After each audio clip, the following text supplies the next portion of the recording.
বিভিন্ন ষড়যন্ত্রের মাধ্যমে তারা আবার আসার চেষ্টা করে। এটা ভুয়া খবর। ষড়যন্ত্রকারীরা ব্যর্থ হবে, আর যারা পালিয়ে গেছে তারা জনগণের কাছে আর আসতে পারবে না। বাংলাদেশ জামায়াতে ইসলামীর সহকারী সেক্রেটারি মাওলানা আব্দুল হালিম বলেছেন, আওয়ামী লীগ ষড়যন্ত্র করে ফিরে আসার চেষ্টা করছে, এটি ভুয়া খবর।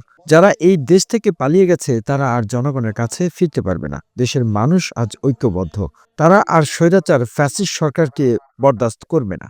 এই যারা হাত হারিয়েছে, যারা পা হারিয়েছে, যারা চোখ হারিয়েছে, যারা সন্তান হারিয়েছে, এই সকল মানুষ আজকে বাংলাদেশে ঐক্যবদ্ধ যে পুতির স্বৈরাচারকে আমরা বরদাস্ত করব না।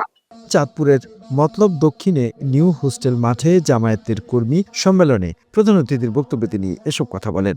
একটা হলো ভোট ছাড়া নির্বাচন, একটা হলো নিশিরাতের নির্বাচন, আর একটা হচ্ছে দামি ভোটের নির্বাচন, প্রার্থীর নির্বাচন। এই নির্বাচন কি আমরা চাই? তিনি আরো বলেন, দেশের মানুষ রাতের ভোট দেখতে চান না। আমরা কেয়ারটেকার সরকারের অধীনে শুধু নির্বাচন চাই। এই অধিকার প্রতিষ্ঠা করার জন্যই ছাত্র জনতার গণ আন্দোলন। আমরা অন্তর্বর্তীকালীন সরকারকে বলতে চাই, সংস্কারের মাধ্যমে সুন্দর নির্বাচন চাই।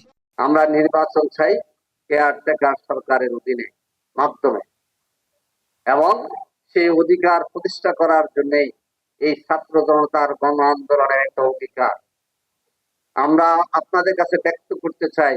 আমরা সংস্কারও চাই, নির্বাচনও চাই। কেউ কেউ আছে যে নির্বাচনটা এক সপ্তাহের মধ্যে হয়ে গেলে মনে হয় ভালো হয়। ছাত্ররা কি এই জন্য জীবন দিয়েছে? আমরা কি নিশিরাতে নির্বাচন চাই? আমরা কি দখলদারিত্বের নির্বাচন চাই?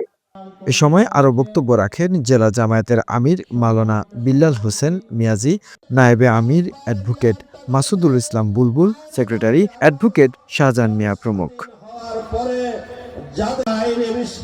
The news Bangladesh desk report.